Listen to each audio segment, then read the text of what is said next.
हमारे YouTube channel परमाणु bulletin live को लाइक करें, सब्सक्राइब करें, शेयर करें और कमेंट्स करना न भूलें। आज का सवाल, क्या गिर जाएगी केंद्र सरकार? दोस्तों, सही बताना कमेंट्स करके। क्या वाकई आपने सोचा था कि इस समय कोई ऐसा सवाल लेकर आएगा?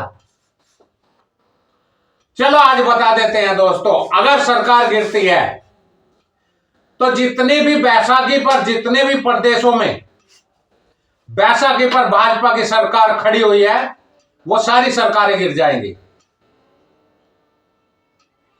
ये आपको वो बताया जा रहा है जो केंद्र सरकार गिरने के बाद होगा।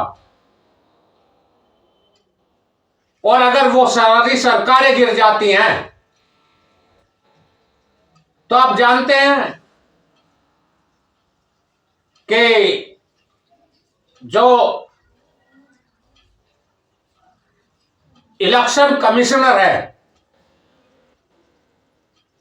ज्ञानेश कुमार, जो आज भगवान बने बैठे हैं, गलत करने के बाद भी वो कुछ कर नहीं रहे। हम समझ रहे हैं, मतलब आप शिकायत करेंगे तो आपकी शिकायत का कोई निस्तारण नहीं होगा, और अगर सरकार शिकायत करेगी तो तुरंत कार्रवाई होगी उसमें। तो जो इस तरह के जो है वो करे बैठे हैं और गलत तरीके से, जैसे आरोप लगाया जाता है कि गलत तरीके से सरकार बनवाते जा रहे हैं, तो उनके खिलाफ भी बहुत सारी चीजें होंगी, आप जानते हो। और अगर ऐसा हुआ तो ये सियासी एक तूफान आएगा, क्योंकि जो सरकारें ज्ञानेश कुमार के समय बनवाई गई हैं वो सारी सरकारें उलट-पुलट हो जाएंगी, जिसका सरकारों को, प्रदेश की सरकारों को भी डर है दोस्तों। हमें ही नहीं, प्रदेश की सरकारों को भी इस बात का डर है। अब कहानी यह है कि अब जानते हैं कि एक जो फाइल आई है एप्स्टीन फाइल, उसके बारे में आपको मालूम होगा। बताया यह जा रहा है कि उस फाइल के अंदर जो जो वीडियो फोटो हैं, उन वीडियो फोटो की वजह से हमारे देश को गर्त में धकेला जा रहा है। खैर, उस पर हम बात नहीं करेंगे क्योंकि हमारा मुद्दा है क्या केंद्र सरकार अब गिरने वाली है। जी हां, ऐसा लग रहा है, क्योंकि बताया जा रहा है कि विपक्ष अब पूरे जोरदार तरीके से सरकार पर हावी हो चुका है, हावी होता जा रहा है, और विपक्ष ने शायद ये मन बना लिया है कि वो अब अविश्वास प्रस्ताव लेकर आएगा। लेकिन किसके खिलाफ दोस्तों?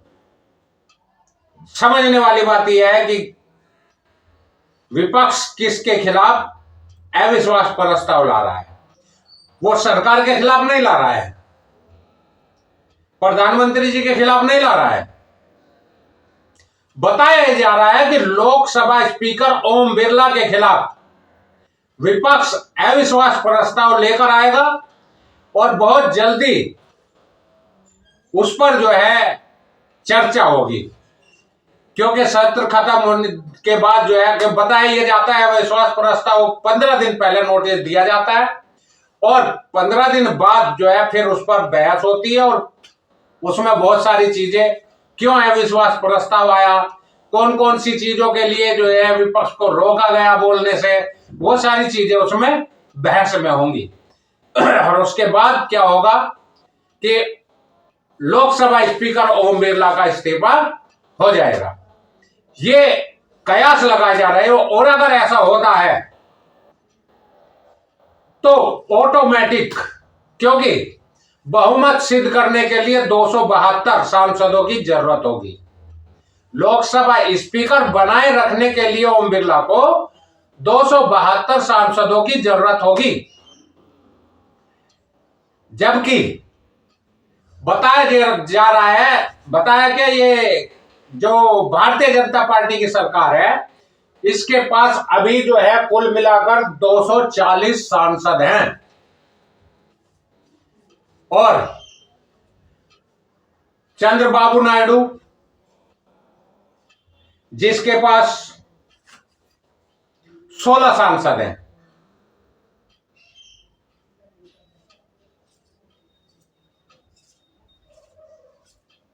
पवन कल्याण जिसके पास 2 सांसद हैं, आंध्र प्रदेश से आते हैं दोनों, यानी 18 सांसद आंध्र प्रदेश के हैं दोस्तों। और इसमें नीतीश कुमार के 12 सांसद और एकनाथ शिंदे जो कि इस समय पेच फंसा हुआ है बहुत जबरदस्त इस पर, एकनाथ शिंदे के 7 सांसद हैं दोस्तों। अब ये जो है सांसद 37 सांसद बैठते हैं, 37 सांसद। अब इस पर बात कर लेते हैं। बताया जा रहा है अगर अविश्वास प्रस्ताव आया तो ये 37 सांसद जो है भाजपा को सपोर्ट नहीं करेंगे, भाजपा को वोट नहीं देंगे। इस तरह का एक कयास लगाया जा रहा है और इसी से ही शायद सरकार डरी हुई है और डरकर सरकार और लोकसभा स्पीकर और सरकार दोनों भाग रहे हैं। यानी विपक्ष के हर बात को दबाने की कोशिश की जा रही है और बचने की कोशिश की जा रही है। लेकिन अगर अविश्वास प्रस्ताव आता है तो निश्चित ही यह बताया जा रहा है कि कंफर्म है ये कि ओम बिरला का इस्तीफा हो जाएगा, क्योंकि ओम बिरला बहुमत सिद्ध नहीं कर पाएंगे, ये बताया जा रहा है दोस्तों। और सच्चाई ये है अगर ऐसा होता है, ओम बिरला का इस्तीफा होता है, तो आज हम आपको बता देते हैं केंद्र सरकार को भी 272 सांसदों की जरूरत होती है बहुमत सिद्ध करने के लिए।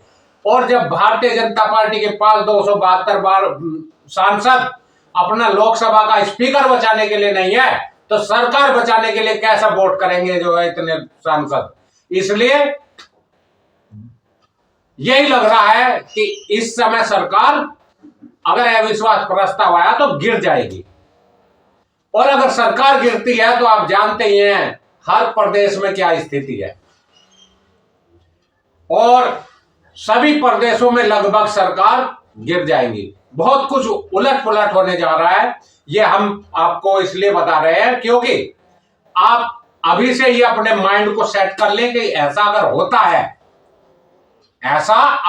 है तो इस पर बहुत ज्यादा अचंभित ना हो, क्योंकि ये आना जाना है, सरकार आती है जाती है। जिन लोगों के दिमाग में ख्याल है 47 तक सरकार रहेगी या जो है 65 तक सरकार रहेगी, 2065 तक, तो वो दिमाग से निकाल दें कि सरकारें अदलती बदलती रहती हैं।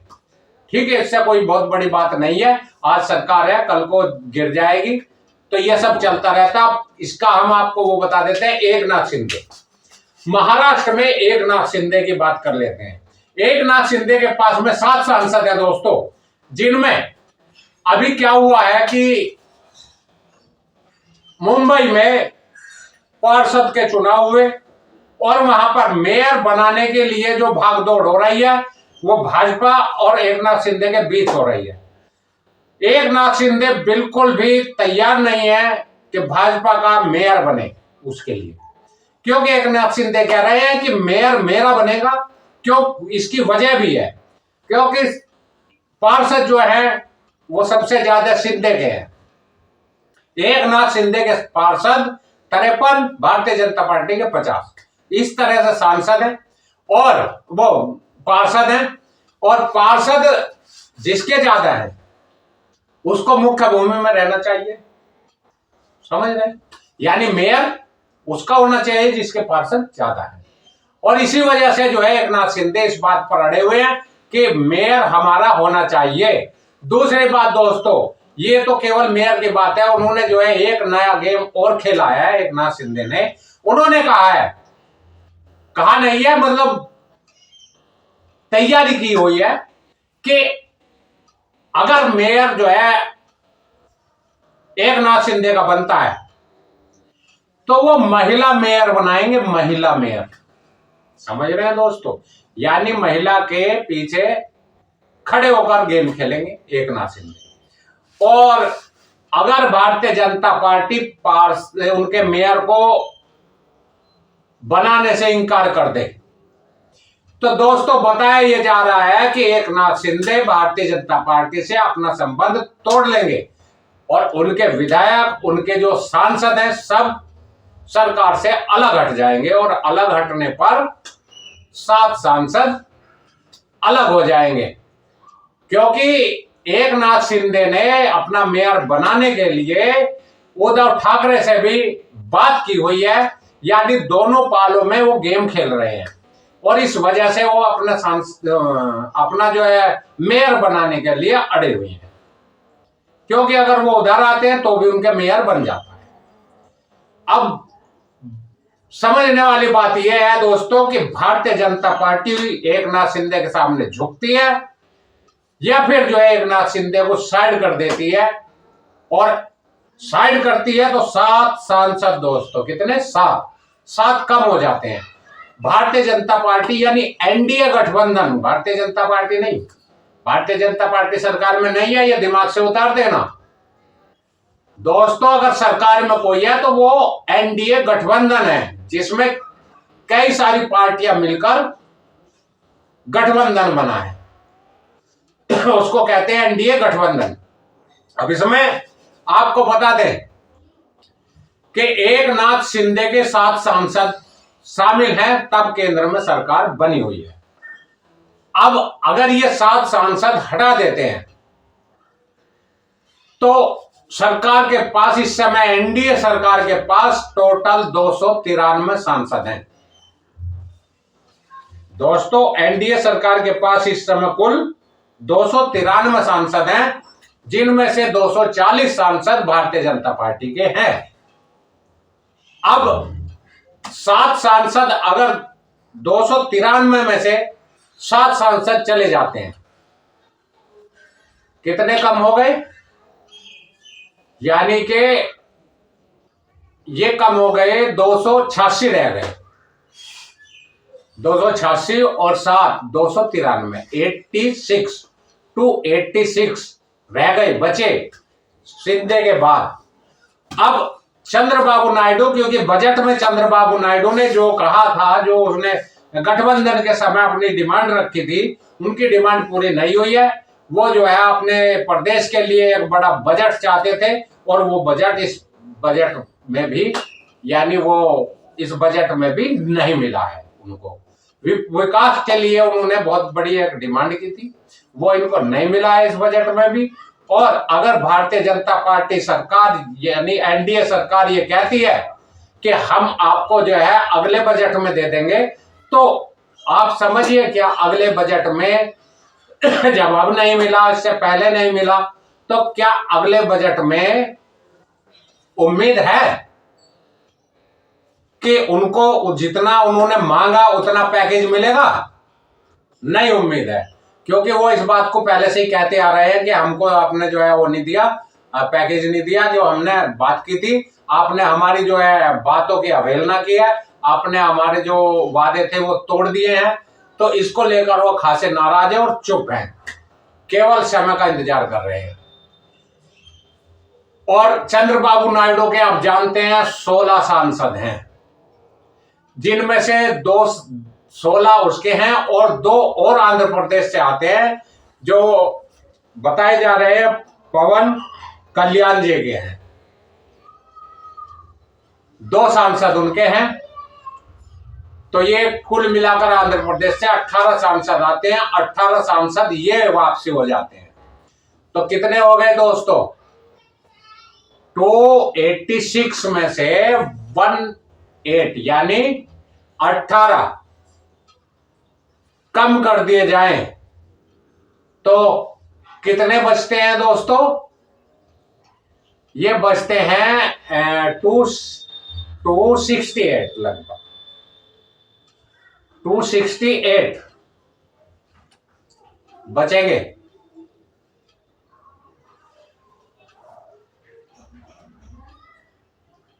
सिक्स है ना, हाँ, 18 निकाल देते हैं तो 268 बचते हैं।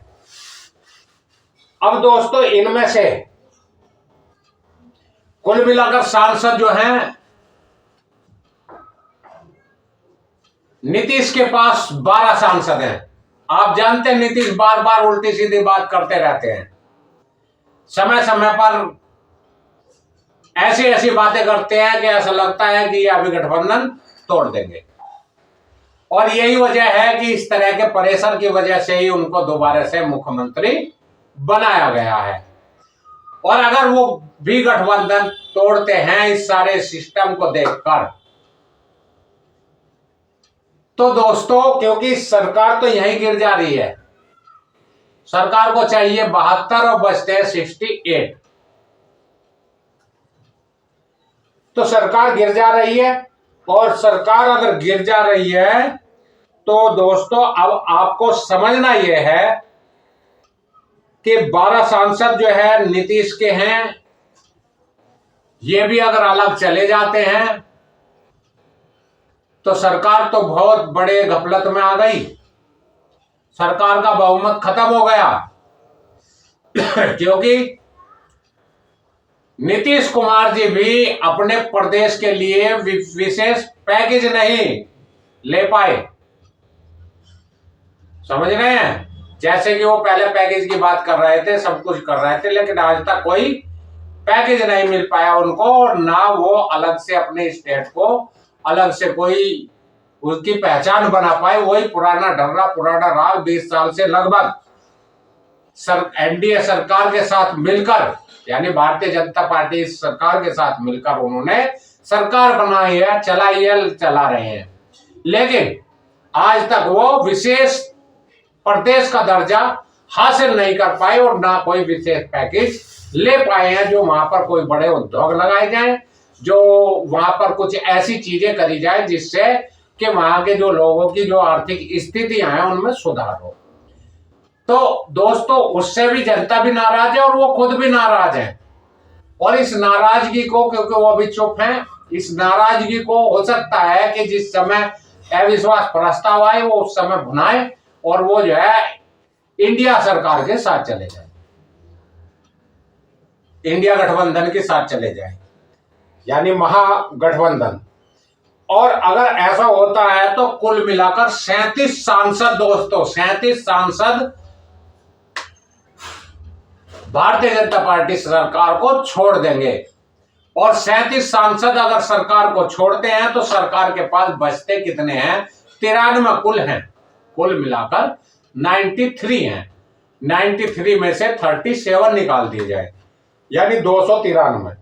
तो इनमें से जो है निकाल दिए जाए तो बचते हैं इनके पास में 4 और 3 6 64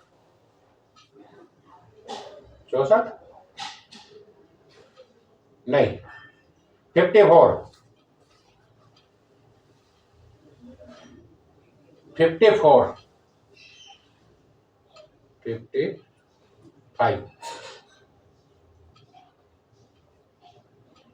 ये हो गए 37 और 93, ठीक है, 6 हो गए 56 यानी 256 बचते हैं और सरकार बनती है 272 पे, समझ रहे हैं दोस्तों, 272 पे। अब अगर सरकार बहुमत से नीचे आ जाती है, यानी बहुमत सिद्ध नहीं कर पाती है, क्योंकि बहुमत तो सिद्ध करना ही होगा। अगर लोकसभा स्पीकर को जो है इस्तीफा देना पड़ेगा तो सरकार को भी बहुमत सिद्ध करना होगा, और बहुमत सिद्ध अगर नहीं होगा तो ये सरकार चली जाएगी। और अगर सरकार चली गई दोस्तों तो आप समझते हैं क्या क्या होगा। बहुत सारे प्रदेशों में जो बैसाखी पर सरकार खड़ी हुई है वो सारी सरकारें गिर जाएंगी। आप भी जानते हैं, हम भी जानते हैं, सब जानते हैं। इलेक्शन कमिश्नर जिसको बताया जाता है वो जो है इस तरह की वो चीजें जो कर रहे हैं उनके खिलाफ बहुत सारे सबूत बताए जाते हैं। कुछ वीडियो भी आए थे कि स्ट्रांग रूम में से जो मशीनें निकालने और रखने का जो सिलसिला था वो भी कुछ वीडियो आए थे, जो कई आरटीआई कार्यकर्ताओं द्वारा जो है डिमांड की गई थी, उनको वो फुटेज मिले थे, वीडियो मिली थी, उन्होंने वो वायरल भी की थी। अब ये बात ये है कि अगर ऐसा हुआ है तो बेईमान और भ्रष्ट इलेक्शन कमिश्नर का क्या होगा, आप जानते हैं। सरकार उसके खिलाफ भी जो है महाभियोग लाएगी, कुछ ना कुछ सिस्टम ऐसा बनाएगी कि उनको भी, उन पर भी कार्रवाई होगी, बिल्कुल होगी, 100 के 100% होगी अगर ऐसा होता है तो, अगर सरकार गिर जाती है तो। अब देखना यह है दोस्तों कि एनडीए गठबंधन किस तरह से जो है अपने बहुमत को रोकता है, किस तरह से बहुमत बनाकर रखता है। अब देखना यह है, क्योंकि एकनाथ शिंदे के साथ समझौता करना पड़ेगा, वहां झुकना पड़ेगा, वहां पर झुकना पड़ेगा, साथ में चंद्रबाबू नायडू के साथ झुकना पड़ेगा, साथ में नीतीश के सामने झुकना पड़ेगा, बहुत सारी चीजें होंगी। और बताया ये जा रहा है दोस्तों कि एप्स्टीन फाइल की वजह से ट्रंप के सामने भी झुकना पड़ा, जिस वजह से हमारा जो बाजार खोल दिया गया। और बाजार में भी बताया जाता है 500 करोड़ डॉलर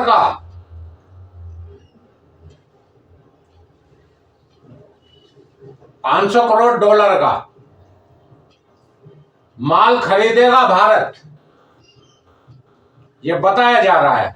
और अगर ऐसा होता है दोस्तों तो आप जानते हैं भारत के किसानों का क्या हाल होगा। किसान पहले ही अपने पूरी मजदूरी ना निकाल पाने की वजह से, अपने पूरे लागत ना निकाल पाने की वजह से आत्महत्या कर रहे हैं।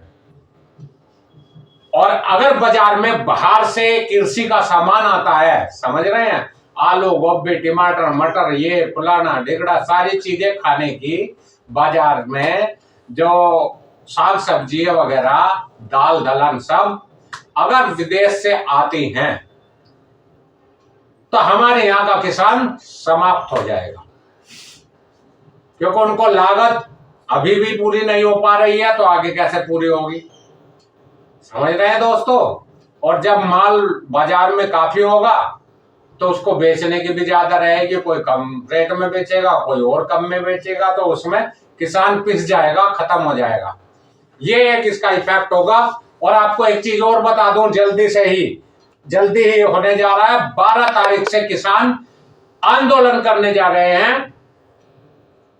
और ये आंदोलन उसी जो ट्रेड डील है उसके खिलाफ होने जा रहा है।